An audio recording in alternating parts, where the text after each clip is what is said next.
साथियों, स्वागत है आपका आपके अपने YouTube चैनल कैरियर मेकर्स में।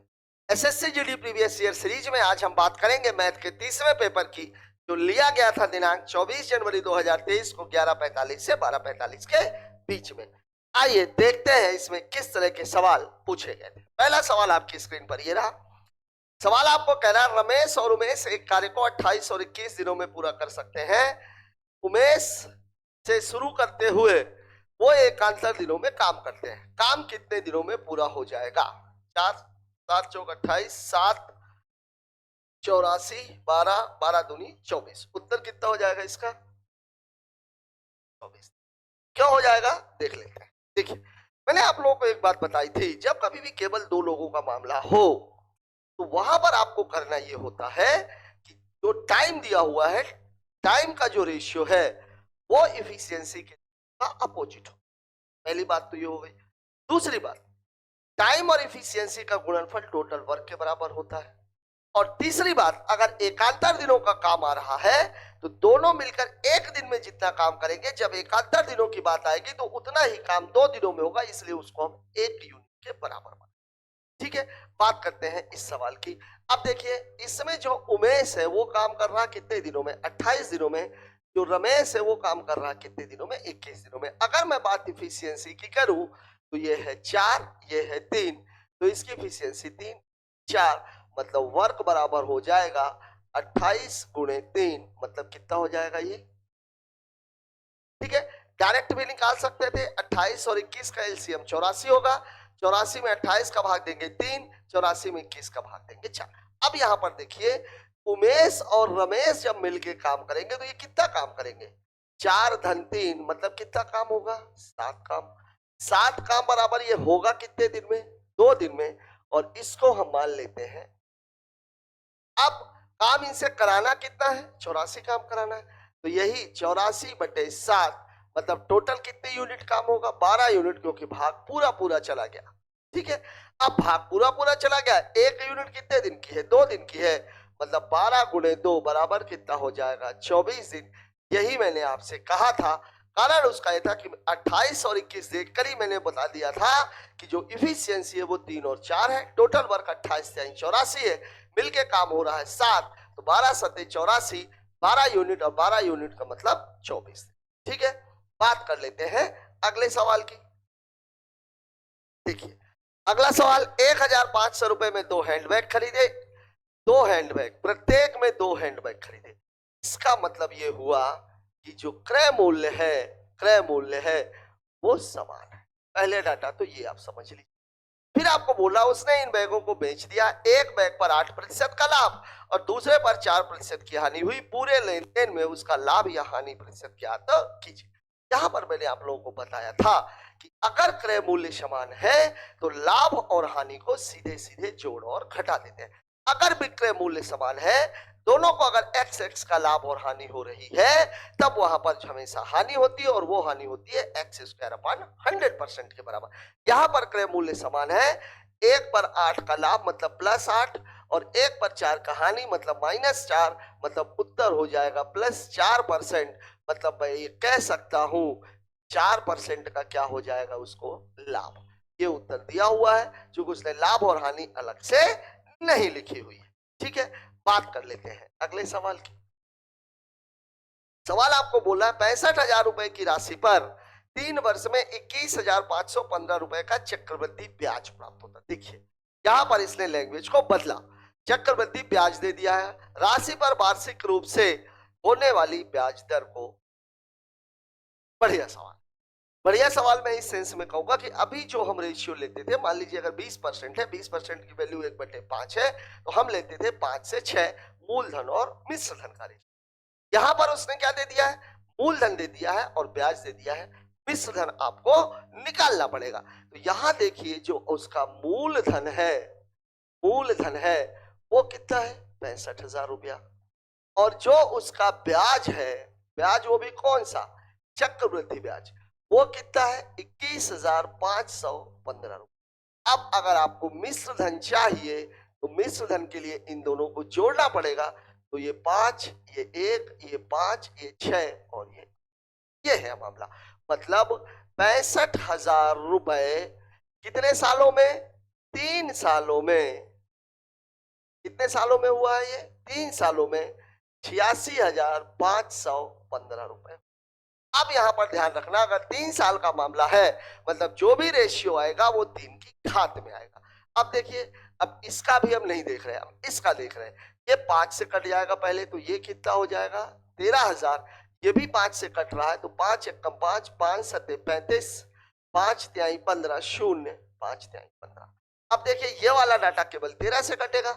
अब ये तो बन नहीं रहा, ये किसी की घाते 3 नहीं, ये भी किसी की घाते 3 नहीं। चलिए 13 से काटेंगे तो ये कितना हो जाएगा? 1,000। इसको 13 से काटेंगे तो 13 कम 13, 4 बचेगा 43, 13 दूनी 26, नहीं 13 तिया 39, 4 बचेगा, 13 तिया 39 और 13 कम। अब देख लीजिए 1,000 और 1331 का मामला है। घाते 3 आपको लगानी है, यहां पर 3 जीरो आपको दिख रहे हैं, मतलब मामला कितना है? 10 की घाते 3 से 11 की घाते 3, मतलब पूरी स्थिति हुई है 10 से 11, मतलब जो ब्याज मिला है वो मिला है 1। और किस पर मिला है? 10 पर मिला। वैसे 10 से 11 जैसे ही हुआ आपका उत्तर 10% टिक हो जाना चाहिए था, लेकिन 10 पर 11 हुआ, मतलब 10 पर ब्याज 1 का मिला, तो दर जो होगी वो 1/10 गुणे 100 होगी, और ये कैंसिल, उत्तर आ जाएगा कितना? 10%। ठीक है, बात कर लेते हैं अगले सवाल। इस सवाल में थोड़ा सा चेंज था, थोड़ा सा चेंज ये था, इसने ब्याज दे दी। तो मिश्र धन निकालने के लिए चूंकि रेशियो हम किस पर निकालते हैं? मूलधन और मिश्र धन पर। मिश्र धन आप निकाल लीजिए, और मिश्र धन बराबर क्या होता है? मूलधन धन ब्याज। ठीक है, बात करते हैं अगले क्वेश्चन की। अगला सवाल हमसे क्या कह रहा है?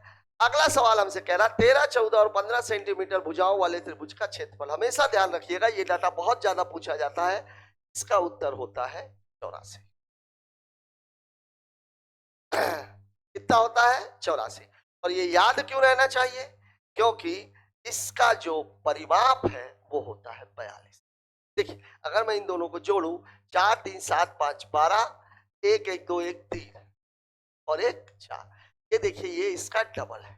तो ये डाटा आप याद रखिएगा कि 13, 14 और 15 का जो क्षेत्रफल है वो है 84 और उसका जो परिमाप है वो है 42। अब इसको लगाने की बात करते हैं। देखिए S बराबर क्या होता है? S बराबर होता है A प्लस बी प्लस सी बटे, मतलब कितना हो जाएगा ये? 13 प्लस 14 प्लस 15 बटे 2, मतलब 42 बटे 2, मतलब ये कितना हो गया?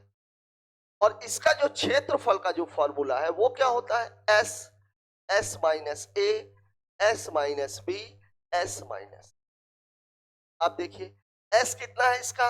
21 है, और 21 माइनस 13, 21 माइनस 14 और 21 माइनस 15, 3-4 चीजें इसमें। देखिए तीनों जो भुजाएं हैं वो लगातार है। अब देख लीजिए यहाँ पर क्या हो जाएगा? ये 21 गुणे 21 में 13 घटाएंगे 8, 21 में 14 घटाएंगे 7, 21 में 15 घटाएंगे 6। अब आप यहाँ पे देखिए 21 को अगर मैं तोड़ूं तो ये हो जाएगा 3 गुणे 7। यहाँ पर अगर मैं तोड़ूं तो 2 गुणे 2 गुणे 2, यहाँ पर 7 और ये हो जाएगा 2। अब आप देख लीजिए, देखिए यहाँ पर आप देखेंगे 1 2 1 2, ये 2 बाहर हो गया, फिर 1 2 1 2, ये भी 2 बाहर हो गया, फिर 1 7 1 7, ये भी 7 बाहर हो गया। अब बचा हुआ है ये 3, 3 बाहर हो गया, 7 तिरिक 21, 21 चौक कितना हो जाएगा? ये डाटा आपको याद क्यों रहना चाहिए? पहली बात, भुजाएं लगातार है। दूसरी बात, परिमाप क्षेत्रफल का ठीक आता है। ठीक है, ये डाटा आपसे कभी भी पूछा जा सकता है, और एसएससी के एग्जाम्स में इस डाटा से रिलेटेड सवाल न जाने कितनी बार आ चुके हैं। सीएचएसएल में देख लीजिए, एमटीएस में देख लीजिए, सीजीएल में देख लीजिए, अभी ये जीडी में भी देखने को मिल गया। बात करते हैं अगले सवाल की। एक ट्रेन की लंबाई 150 मीटर समान दिशा में 2 kmph की चाल से चलते हुए एक व्यक्ति को यह 3 सेकंड में पार कर जाती है। देखिए यहाँ पर आदमी समान दिशा में दौड़ रहा है, समान दिशा में दौड़ रहा है, तो चाल क्या होती है? दूरी आपको 150 मीटर दी गई है और समय भी आपको दिया गया है, मतलब आपको निकालना क्या है? चाल। और चाल बराबर क्या होता है? चाल बराबर होता है दूरी और बटे समय। अब चाल के समय पर आप ये ध्यान रखिएगा, चाल यहाँ पर kmph में दी गई है, तो जो ट्रेन की चाल है, जो ट्रेन की चाल है, इसको भी आप kmph में ही लेंगे। ये हो गया। अब आप देख लीजिए चाल चूंकि दिशा समान है तो ये कितनी हो जाएगी x-2, लेकिन ये है काहे में kmph। ठीक है, अब यहां देखिए दूरी काहे में दी गई है, दूरी दी गई है मीटर में, समय काहे में दिया गया है सेकंड में, मतलब ये मीटर पर सेकंड है, और मीटर पर सेकंड को किलोमीटर प्रति घंटे में बदलने के लिए छोटे को बड़ा बनाने के लिए बड़े का गुणा होता है, मतलब 18/5 का। अब आप इसका गुणा कर लीजिए, देखिए ये 30, ये कितना 10, मतलब इसके बराबर हो गया 180। अब आपको निकालना क्या है x, तो x बराबर हो जाएगा 180 + 2, मतलब उत्तर हो जाएगा 142 किलोमीटर प्रति घंटा, और ये दिया हुआ है आपको ऑप्शन नंबर। ठीक है, यहां पर आप देख लीजिए आपको दूरी क्लियर कर दी गई थी, समय क्लियर कर दिया गया था, यहीं से आपको समझ जाना चाहिए था कि मामला किसका है, चाल का, और दिशा समान है, इसलिए ट्रेन की चाल को हमने x मान लिया और दिशा समान होने के कारण x-2 पर। बात कर लेते हैं अगले सवाल की। अगला क्वेश्चन हमसे क्या कह रहा है, अब्दुल का वेतन 1,50,000 रुपए प्रति माह है, वह अपने वेतन का 10% स्कूल की फीस का भुगतान करने पर खर्च करता है। जुलाई के महीने में उसके वेतन में 3% की वृद्धि हो गई, उसी महीने स्कूल की फीस में 5% की वृद्धि हो गई, अन्य व्यय पूर्ववत है, तो जुलाई के महीने में उसकी बचत में शुद्ध परिवर्तन क्या होगा। ठीक है, अब हम बाकी के व्यय की बात अभी कर ही नहीं रहे क्योंकि बाकी के व्यय से इसका कोई लेना नहीं है। अभी यहां पर चूंकि मामला किसमें है, रुपए में दिया हुआ है, तो आपको जो सवाल लगाना है, मैंने आप लोगों को ये बात बताई भी थी, आय बराबर होता है व्यय धन। अब देख लीजिए आय को हम हमेशा मानते हैं 100, व्यय इसमें कितना है 10%, स्कूल की फीस है, मतलब बचत हम पूरी की पूरी मान लेंगे। ठीक है, अब देखिए जुलाई के महीने में उसके वेतन में 3% की वृद्धि हुई, मतलब 3% की क्या हो रही है वृद्धि, तो 100 का 3% 3 ही होगा, मतलब ये मामला होगा। ठीक है, अब इसमें कितने की वृद्धि है, स्कूल की फीस में 5%, 5% का मतलब होता है 1/20, मतलब यहां पर जो मामला बनेगा वो बनेगा 5% की वृद्धि का मतलब हुआ 10 गुणे 21/,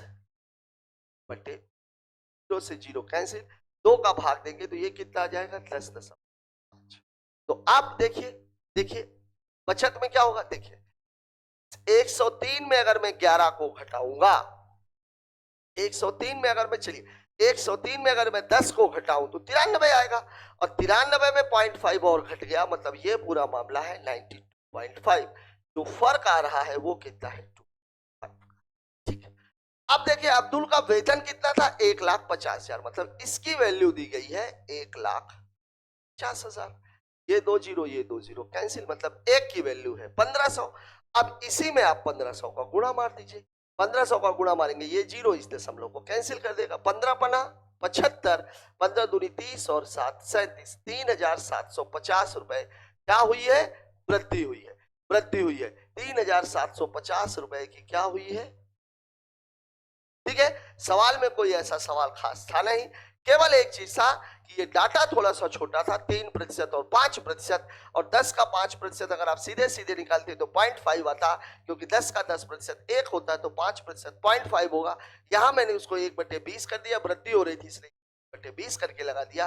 अब यहाँ पर ये 90 थी, 90 से 92.5 हो गई, मतलब 2.5 की वृद्धि हुई, और 100 की वैल्यू 1,50,000 थी, मतलब 1 की वैल्यू 1500, 2.5 में आप 1500 का गुणा कर दीजिए, 3,750 रुपए की क्या हो गई है, वृद्धि हो। बात करते हैं अगले सवाल, ओह सिंप्लीफिकेशन का सवाल, और कुछ ज्यादा ही सिंपल।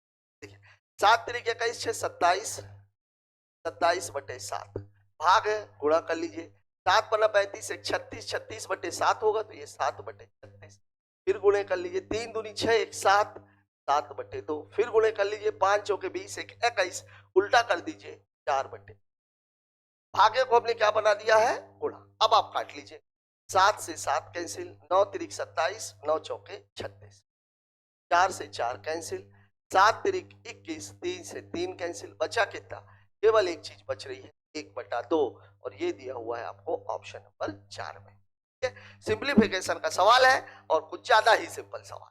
ठीक है, बात करते हैं अगले सवाल की। अर्धगोले का आयतन दशमलव के 2 अंकों तक त्रिज्या कितनी है 5.5, इसको थोड़ा सा बदल लेते हैं। 5.5 का मतलब होता है 55/10, मतलब ये हो जाएगी 11/11। अब अर्धगोले का जो आयतन है वो कितना होता है 2/3 पाई आर क्यूब, ठीक है। ये 2/3 गुणे 22/7 गुणे 11/2 गुणे 11/2 गुणे 11/, ठीक है। कुछ कटेगा क्या? कुछ कट तो रहा नहीं है।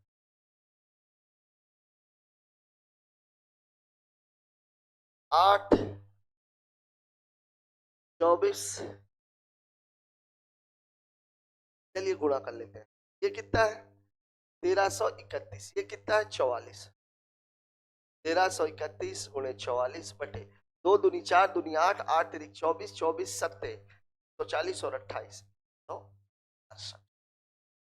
थोड़ा सा तो कट ही जाएगा, 4 तो ये कट ही सकता था, पहले इसको काट ही लेते हैं। 2 से 2 कैंसिल, तो कर देंगे कितना हो जाएगा, कितना हो गया ये 1331 गुणे 11 बटे 7 तिरिक 21, 21 दूनी 42।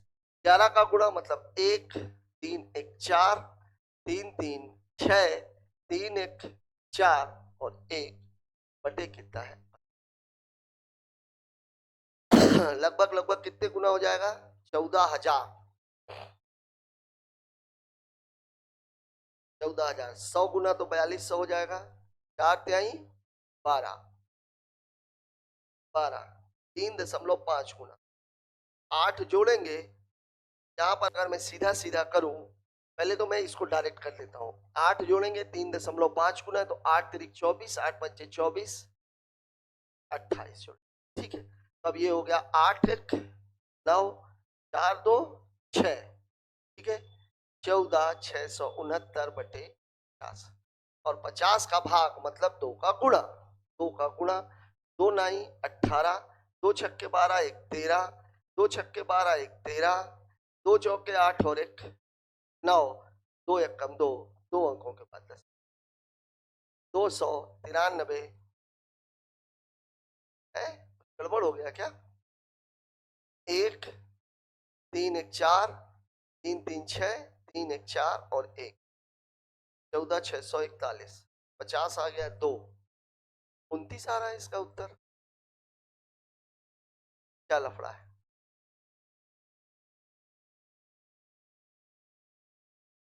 उस अर्धगोले का आयतन ज्ञात कीजिए। 11/2 11/2 11/2 1331 गुणे 11, 7 तिरिक 21, 21 दूनी 42। क्या गड़बड़ कर दी मैंने? 14,641, 14,669, 8 4200 100। ओ हो 3.5 गुना नहीं करना है, 350 गुना करना है। मतलब ये कितना हो जाएगा 4 का अगर करेंगे 4 पंचे 20, 4 तिरिक 24, 8 पंचे 40, 8 तिरिक 24, 24 और 2 2800। देख लीजिए कितना हो जाएगा ये 40, 8 6 14, 4 2 6 1 7 1 बटे 50 गुणे 2 कर दीजिए। 2 1 कम 2, 2 चौके 8, 2 चौके 8, 2 सत्ते 14, 2 1 कम 2 और 1 3, 348.82, 348। अब अगर नहीं करना तो भाग दे लीजिए। 14,641 में 42 का भाग देते हैं, 3 बार जाएगा, 3 दूनी 6, 3 चौके 12, 20 बचा 204। कितनी बार जाएगा 4 पंचे 20, 4 बार, 4 दूनी 8, 14 में से 8 चला गया 6, 19 में से 16 चला गया 361 और 42 में कितनी बार जाएगा 4 नहीं है 36, 8 दूनी 8 चौके 32, 8 बार, तो 8 दूनी 16, 8 चौके 32 33, 11 में से 6 चला गया 5, 6 में से 4 चला गया 2, 250.4 छंग 24, लगभग लगभग 6 बार, 348.6, 348.6, 348.8। ठीक है। अब देखिए इसमें मैंने किया क्या था, देखिए 42 और ये कितना है 14,000, 42 में आप 2 जीरो बढ़ा दोगे तो 4200 और 4,000 को 14,000 बनाना, 4 तिहाई 12, 12 और 2 14 मतलब 3.5, और 3.5 और 100 मतलब 350 गुना। इसमें 8 का गुना कर रहे थे, यहाँ पे 350 का गुना करेंगे। इसका मतलब 8 का 350 गुना, 8 पंचे 40, 8 तिरिक 24, 4 28, 2800 को जोड़ना था, वही मैंने किया। और 50 का भाग का मतलब होता है 2 का गुणा। वैसे ये वाला तरीका भी बिल्कुल सही है, ये भी आप कर सकते थे। 14,641 बटे कितना, मर्जी आपकी है। ठीक है, बात करते हैं अगले सवाल की। अगला सवाल, प्रसाद एक अकेले कार्य को 144 दिनों में पूरा कर सकता है। 16 दिनों में उसे पूरा कार्य करने के लिए उस जैसी दक्षता वाले 16 नहीं है 144 9 उत्तर है। कितना इजी सवाल दिया हुआ, देखिए M1 D1 बराबर होता है M2। अब देखिए M1 एक ही आदमी है, D1 कितना है, डे कितने हैं 144, यहां पर आदमी कितने हैं 16, और D2 आपको निकालना है। तो X बराबर कितना हो जाएगा 9 दिन। यही आपका जवाब है, कुछ करने की आवश्यकता ही नहीं है। ठीक है, बात करते हैं अगले सवाल की। Which of the following pairs of the number are relatively prime, मतलब सह अभाज्य नहीं असह अभाज्य। अभी तक जो आपसे पूछा जा रहा था असह अभाज्य, देखिए ये दोनों 2 से कट जाएंगी, हो नहीं सकता। 24 92 2 से कट जाएगा, हो नहीं सकता। 39 किससे कटता, 13 से और 3 से, 8 6 14, 13 से नहीं कटेगा, यही आपका उत्तर हो जाएगा। 24 38 2 से कट जाएगा, मतलब आंसर कितना है। और असहभाज्य कौन सी संख्या कहलाती है, वो संख्या है जो किसी एक से ना कट रही। ठीक है, सॉरी सह अभाज्य पूछा इसने, जो किसी भी एक नंबर से दोनों संख्याएं ना कटें। यहां पर बाकी की संख्याएं सब 2 से कट रही थी, केवल तीसरी संख्या 39 और 68 है जो किसी भी एक संख्या से दोनों संख्याएं नहीं कट सकती। बात कर लेते हैं अगले सवाल की। 20 5 और 2% की 3 क्रमिक छूटों के बराबर एक एकल छूट क्या हो, एक एकल छूट क्या होगी। अब इसको लगाने के 2 तरीके हैं, अगर 2 ही दिया होता तो हम तुरंत लगा देते।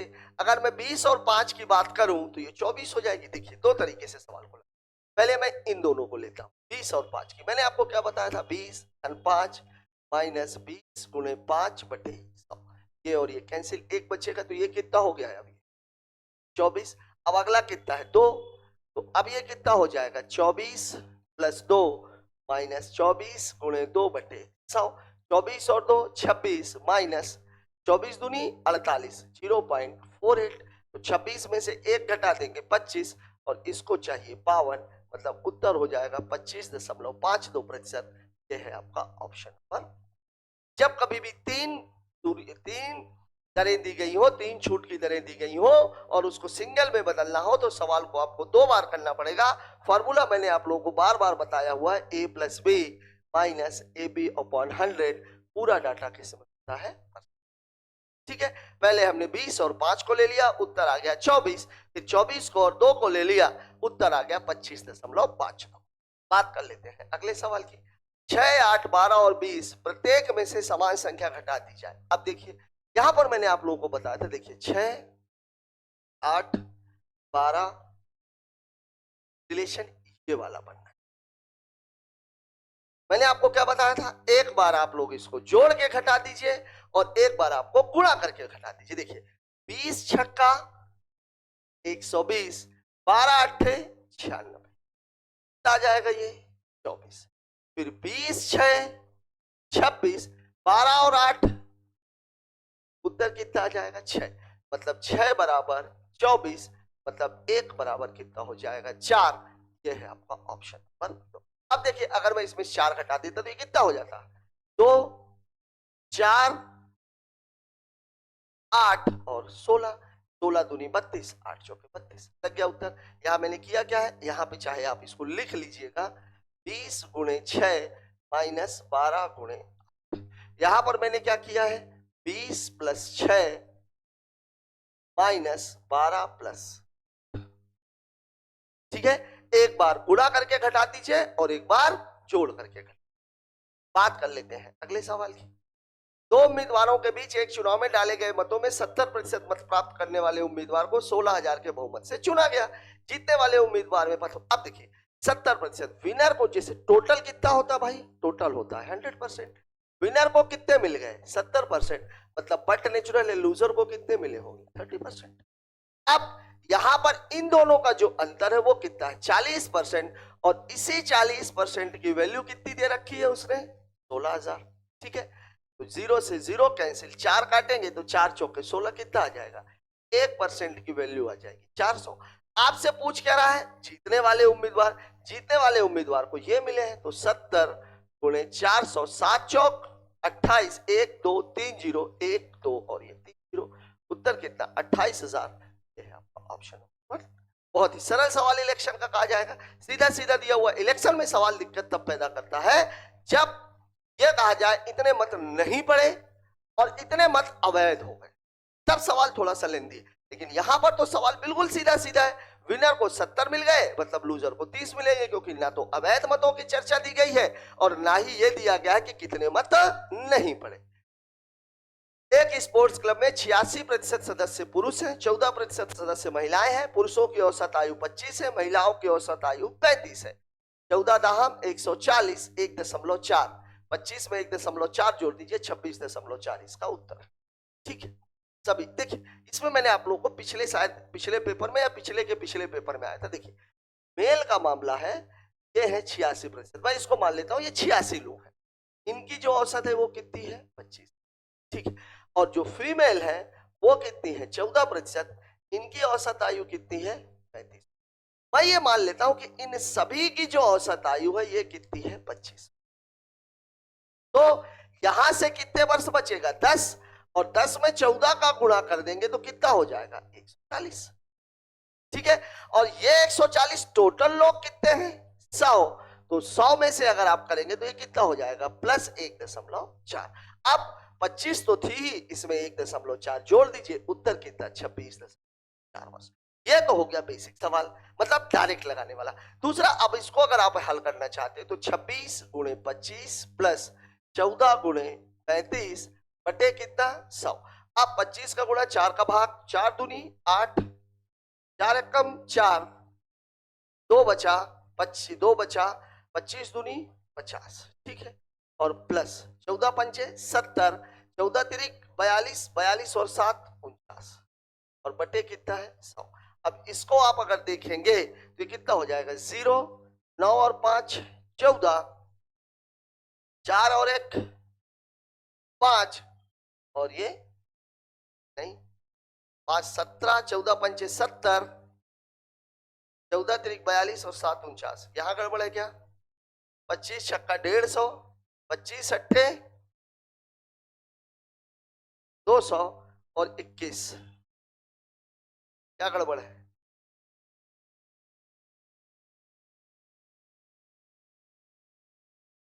26.4 आना चाहिए था।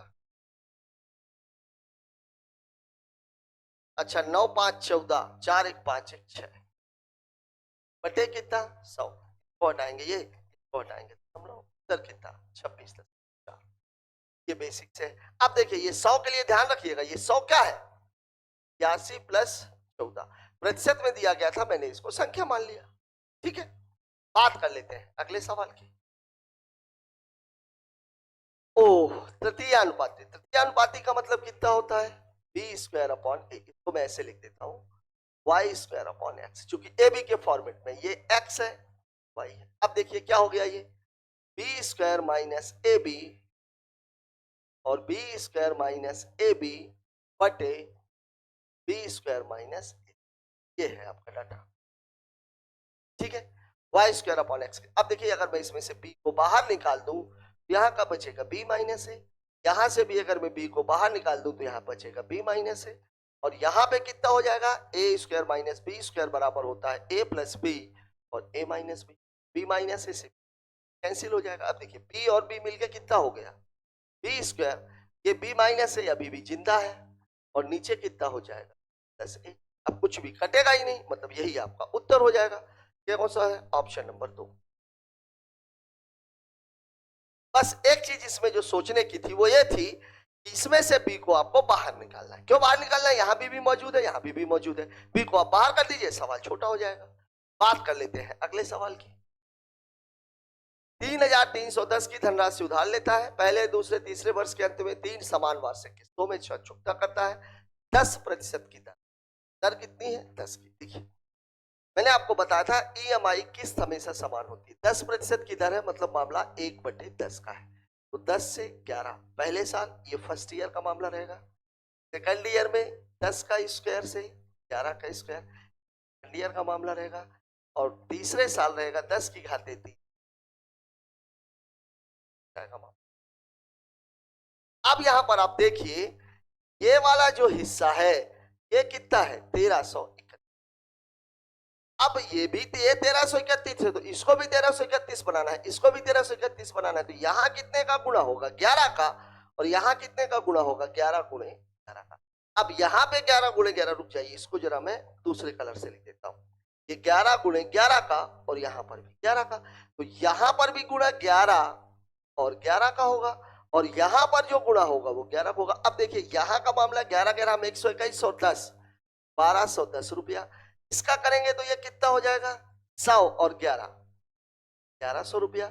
और इसका करेंगे तो कितना हो जाएगा? ये तो हो गया आपका मूलधन। अब ये देखिए ये भी 1331, ये भी 1331, ये आपकी क्या है? और ये आपका क्या? देखिए 1 0 2 1 3 1 1 2 1 3 3,310 रुपए क्या है? आपका मूलधन है। अब आप खुद ही देख लीजिए कितना बढ़िया डाटा दिया हुआ है। 3,310 रुपए की धनराशि, ये भी 3,310 है, ये 310 है। आप उसको किस्त कितने की देनी है? तो किस्त आपको दिख रही है, देखिए किस्त 1331 रुपए की। यही आपके सवाल का जवाब है। इस सवाल में आपको ये बातें केवल ध्यान रखनी, जब भी किस्त वाला मामला आता है किस्तें हमेशा समान होती हैं, और जब किस्त आप समान करोगे जितने का गुणा इधर होगा उतने का ही गुणा इधर करना है। ये 10 का स्क्वायर में 11 का गुणा किया 1000, 10 में 121 का गुणा कर दिया 1210, और ये 1। ठीक है, बात कर लेते हैं अगले सवाल की। एक दुकानदार कोई वस्तु 880 रुपए में बेचने पर 10% का लाभ होता है। बिक्री में कमी के कारण वह पिछले विक्रय मूल्य पर 25% की छूट दे देता है। ठीक है, बिक्री में उसका लाभ या हानि प्रतिशत ज्ञात कीजिए। अब देखिए 10% का लाभ मतलब पूरा मामला कितने का है? 110% का। अब ये आपका विक्रय मूल्य है। विक्रय मूल्य कितना है? 110% बराबर कितना है? 880। काटेंगे तो 1% बराबर कितना हो जाएगा? ठीक है, अब क्रय मूल्य हमेशा कितना होता है? क्रय मूल्य हमेशा कितना होता है? 100%। तो ये कितना हो जाएगा? 8 गुणे 100 मतलब कितना हो जाएगा? ठीक, अब आपको सवाल बोला है पिछले विक्रय मूल्य पर 25% की छूट। 25% की छूट का मतलब होता है 1/4, और पिछला विक्रय मूल्य है कितना? 880, मतलब अब कितने में बेचेगा? अब बेचेगा कितने में? 880 गुणे 3/4, मतलब ये कितना? 220 गुणे 3, मतलब बेचेगा कितने में? 660। मतलब नया विक्रय मूल्य जो है वो नया विक्रय मूल्य हो जाएगा 600। अब यहां पर बंदे को क्या हो रही है? क्रय मूल्य है 800, विक्रय मूल्य कितना है? 660, मतलब यहां पर उसको हो रहा है नुकसान। 0, ये 4 और ये 1 कितने का? 140 रुपए का। उसका लाभ या हानि प्रतिशत ज्ञात कीजिए।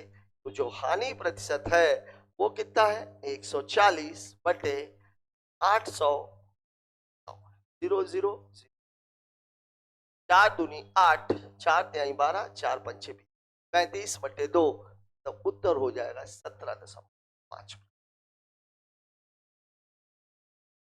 ठीक है, अब देख लीजिए इसको डायरेक्ट अगर लगाना होता, विक्रय मूल्य कितना है? 11/10। फिर कितने में बेचना है? ऐसा 11 से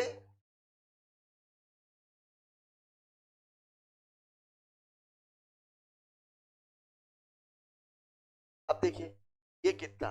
33, ये कितना है? 40, मतलब पूरा मामला कितने का है? 7 का। तो कितना हो जाएगा ये? 7। तो प्रतिशत कैसा? 7/40, 30 दूनी 40, तो उत्तर कितना? 17.5। अब मर्जी आपकी है। सवाल आप चाहे ऐसे करो और चाहे डायरेक्ट कर दो। चूंकि प्रतिशत से प्रतिशत पूछा हुआ है तो मैं आपको यही सलाह दूंगा कि आप सवाल को ऐसे करो। ठीक है, देखिए ये ध्यान रखिएगा, ये सीपी है और ये, ठीक है। डायरेक्ट करना है तो एक लाइन में है, ऐसे करना है तो फिर सवाल आपके सामने लगा ही हुआ है। ठीक, बात कर लेते हैं अगले सवाल की। 40 तक की अभाज्य संख्याओं का औसत ज्ञात कीजिए। पहले तो 40 तक की अभाज्य संख्याएं लिख लेते हैं। औसत का मतलब होता क्या है, योग बटे संख्या। अब देखिए 40 तक की पहली 2, फिर 3, फिर 5, फिर 7, 11, 13, 17, 19, 23, 29, 29 के बाद 31, 31 के बाद कौन सी हो जाएगी, 37 हो गई। 1 2 3 4 5 6 7 8 9 10 11 12 बटे कितना, 12। सब में धन लगा दीजिए, सबको जोड़ना है।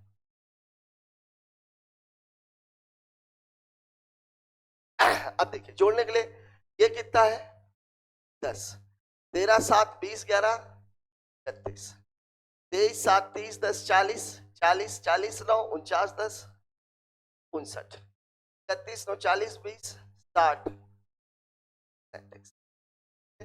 31 को 9 चाहिए, 9 और 1 10, 9 और 1 10। अब देखिए 10 है, इस 10 को कैंसिल कर दीजिए, ये हो गया 40, ये हो गया 60, फिर कितना है 60 और फिर कितना है 37। 120 40 160 और 37 कितना हो जाएगा, 197 बटे 12, 12 कम 12 7 77, 12 छंग 72, 5 50, 12 चौके 48, 2 12 कम 12, 16.4। जोड़ने के लिए आप लोग डायरेक्ट भी जोड़ सकते हैं, 2 3 5 5 10 7 17 1 18 3 21 7 28 9 37 3 40 9 49 1 50 7 57 की 7 हासिल आई, 5 5 5 1 6 1 7 7 1 8 1 9 2 11 2 13 3 16 3 19। कुछ भी करने की आवश्यकता नहीं, इसको भी मिटा दीजिए और आप चाहो तो इसको भी मिटा दो। 5 + 7 + 11 + 13 + 17 + 19 + 23, 23 के बाद कौन सी है, 23 29, 29 के बाद 31 और 31 के बाद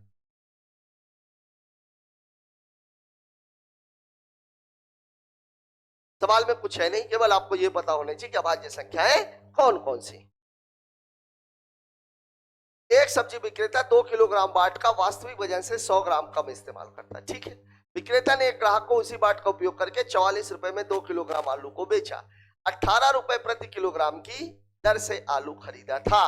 आलू बेचने पर, अच्छा रुपए में है, देखिए प्रति किलो और यहां बात हो रही है 2 किलोग्राम की। तो अगर मैं बोलूं 2 केजी का जो मूल्य है वो कितना हो जाएगा, 18 × 2 मतलब कितना है, 36 रुपए। लेकिन अब इसने क्या किया कि 36 रुपए में उसको देना कितना था, 2000 ग्राम, लेकिन अब वो दे कितना रहा है। ये है कहानी, ये है आपका सीपी, ये है आपका सीपी। ठीक है, 1 2 1 2 कैसे कटेगा, 4 से, 4 पंचे 20, 4 नैया 36, 19 नैया 171 बटे 5, या मैं इसको ऐसे भी बोल सकता हूं 34। खरीदा कितने में है उसने, 34.2 में, और इसका जो विक्रय मूल्य है वो कितना है, 44 रुपए। तो इसका जो लाभ है वो कितना हो जाएगा, 44 - 34.2, 44 में से 35 घटेगा 9, पूरा करने के लिए 8 की और जरूरत है। उत्तर हो जाएगा ₹9.8 और यही आपके सवाल का जवाब है। यहां मैंने आप लोगों को बताया था बेईमानी में हमेशा क्रय मूल्य वो होता है जितना सामान दिया गया। अब सामान बंदे ने खरीदा 36 में था, लेकिन पूरा सामान उसने दिया नहीं। 36 में उसको देना चाहिए था 2000 ग्राम, लेकिन उसने 100 ग्राम कम दिया, मतलब दिया कितना, 1900। मतलब अब जो सामान का क्रय मूल्य है वो कितना हो गया, 34.2 का। जो उसे 36 का सामान देना चाहिए था वो उसने 34 रुपए 20 पैसे का सामान दिया, लेकिन सामने वाले से ले कितने लिए, 44 रुपए। तो लाभ कितने का हो गया, 9 रुपए 80 पैसे। बात करते हैं अगले सवाल की।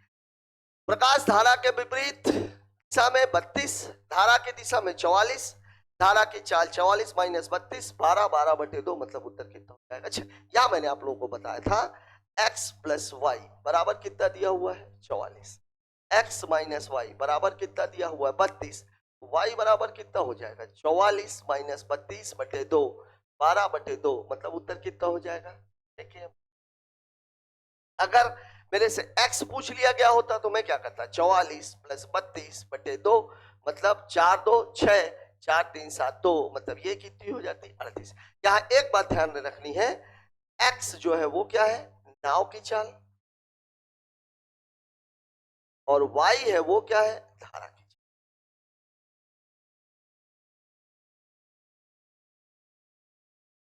ठीक है, सवाल में कुछ था भी नहीं, ये चीज तो मैं आप लोगों को बार बार बता चुका हूं। ठीक है, बात करते हैं अगले सवाल की।